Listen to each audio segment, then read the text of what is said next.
Hi everybody, my name is Lucie Maycock and I am a community artist working with Junction Arts on the Claycross Community Art Project, and this video is going to show you a really simple technique of how you can bring your templates to life with colour. So this one we're going to be using paint. I've chosen just 3 colours to start with, so you're going to need paint. I've got some nice acrylic paint and some ready mix, doesn't really matter. Ready mix is slightly thinner, acrylic, depending on the quality, will be slightly thicker. So with the acrylic paints, I have watered down the ones that are a little bit thicker just to make them consistency slightly thicker than single cream, and the ready mix is fine as it is. So I've got my paints in a palette. You don't have to have a palette, you can use anything at all. Tupperwares work really well for this one. I've also got a trusty pack of washing up sponges. Don't spend a lot on those, you can get them from the pound shop. And some scissors. And what I've done is I've cut my sponges up. So I'm going to chop them into little squares. The only problem with when you're using squares is with the paint, you can get straight edges on your actual painting. So if you want to, you can just use your scissors and go around the edge and just trim off the straight edges, so you won't get as much. But we intend to mix the paint, so that doesn't matter. So I've just chopped one up for now, and we'll have a play with that. I've only got 3 colours, so I've chosen purple, a really nice kind of mid sky blue, and red. And the template we're going to be using for this one is I've chosen the Daffodil. So this is something that anybody can have a go at home. You could do as a family. It's really simple, and kids can do it, elderly can do it, anybody can do it. So pointing my camera down so you can see the beautiful daffodil. Now we're going for kind of an abstract paint look with this. So I'm just going to go in with the red first. You can experiment with how much paint you put on your sponge, and I'm literally just dabbing. So you can see when I first started here, as I'm dabbing the paint's really thick and dark, and then when there's not as much paint on your sponge, your paint will go really light and give like a nice kind of dappley effect. So I prefer it when the paint is wearing out a little bit, and it gives that lovely effect. So I'm just going to do a few areas with some red. Now there's no rights or wrongs with any of this, you just have a play around and see what you can do that you like. So I'm going to cut the edges off this little bit of sponge again for this, so we're not getting lots of square edges. And the next colour I'm going to go in is I'm going to go with some blue. Okay, so if you'd like to, you can play around with this on a piece of paper before you go straight onto your template. You're either going to have a template like this that's already been cut out, or you'll have downloaded one online, which will be a black outline of the shape, either a flower or a bird, and then you can cut it out at the end. It's up to you. You can cut it out at the beginning as well if you'd like. This one has got a little bit more of the straight edge, you can see. What I'm doing is in between some of the red, I'm going in with the blue.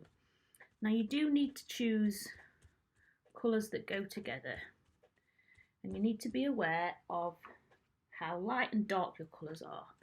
So if you want to use, for instance, the colour yellow, you would probably need to put the yellow on first.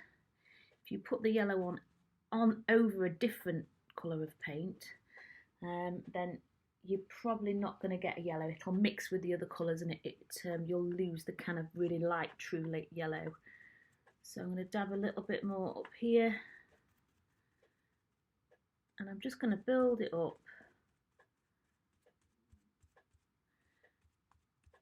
to how I feel it's looking, adding more in the areas where I like more, and then leaving it a bit barer in some areas. So as you can see around here where the purple and the blue have overlapped a lot, we start to get a mix, and the mix is, sorry, the blue and the red have overlapped. You're starting to get a bit of a purple coming through, which is really, really good because my third colour is purple, so that'll go really well. So as you can see, what I've done so far, this area here is really heavily painted, and then this area here isn't. So I'm probably going to leave a mixture, I think, of the two different effects. So I'm going to get another piece of sponge, and I'm going to chop the edges off this sponge too, so there's not as many straight edges, and then I'm going to go with purple. So if you put too much paint onto your sponge, you can just dab it to the side and get some of the paint off it, so it doesn't come onto your piece of work really thick. So I'm going to go in this area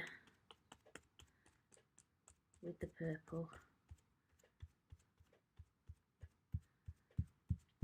I would limit it to around 3 colours.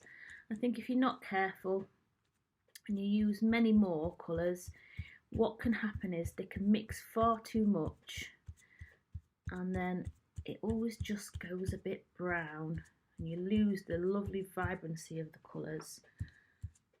So as I'm painting, I'm making decisions about where I would like the paint and how thick I would like it on.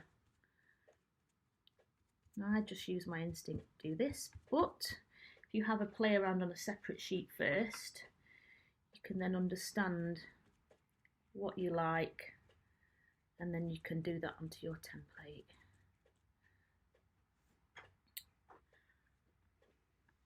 So I'm thinking, let's have a stop for a minute. It's always good to stop what you're doing and have a really good look at what you've done and which bits that you like the most. So I'm going to hold this up for you.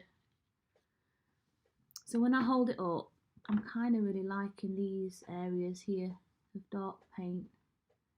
So I think with this one, I'm going to cover all of the white. So I'm just going to go for it and cover all the white. So I've got my purple, and then I'm going to go back with red.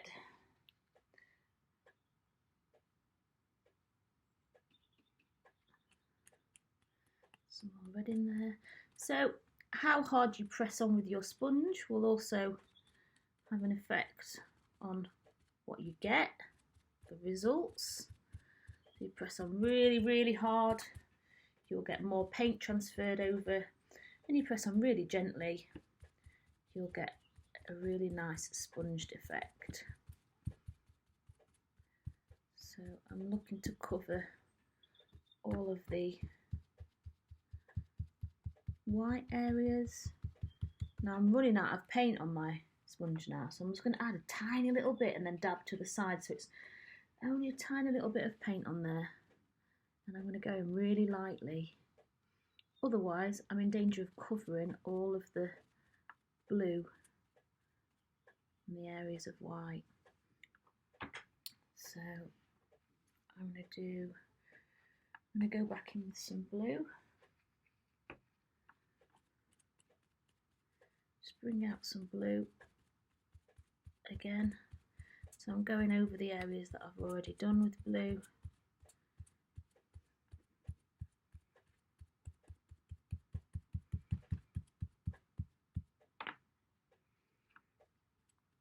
Covering some of the white bits that are still poking through. If you are using paint and you are mixing your colours, so if you're not using it straight out of the bottle, my advice is to mix a lot of your colour. So you mix a lot of your colour, then you're not going to run out, because it's really difficult to mix exactly the same colour again. So I've had this problem many a time over the years, and ended up trying to mix the same colour more than once, and it's very difficult. When you're mixing paint, the paint is wet. When the paint is wet, it is slightly darker. As it dries, it lightens up, so it changes colour. So there's a bit of a art form to that, really, mixing exactly the same colour twice so it dries perfect, exactly the same as the other colour that you want in. So I'm going back in with some red and I'm just building it up. Now, the trick is knowing when to stop. Sometimes you can overdo it and you can put too much on. So one thing I always struggle with is knowing when to stop applying paint. So I'm just going to have a pause again. Lift it off, hold it up, look at it from a distance. I think we should a little bit more purple on that. So it's leaving a really nice imprint around the brown paper that I've got it on as well. So I'm going to go in with some more purple.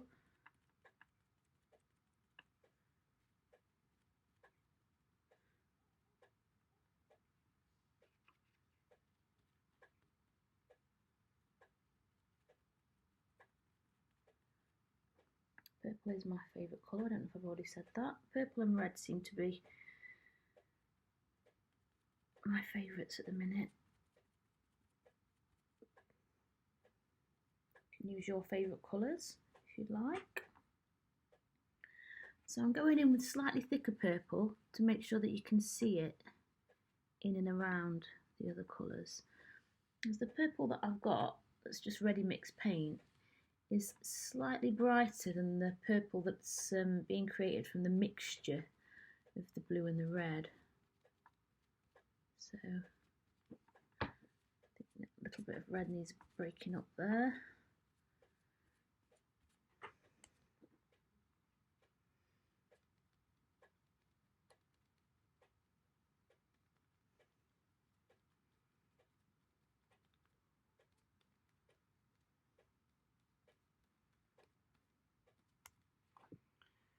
Oh, I think I'm in danger of not knowing when to stop now. So I'm going to add a tiny bit more red. I'm going with a bit thicker paint to make the red areas really red. Otherwise it'll all just look a little bit too purpley.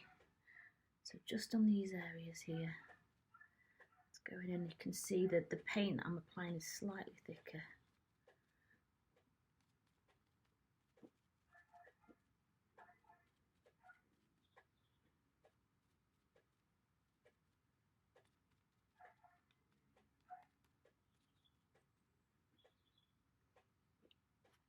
Then once more with the blue, and then I think we're going to call it. So a bit more blue. You could play around with this technique forever. Just keep moving and applying paint. And it's really, really good fun. And really accessible, so anyone can have a go at this.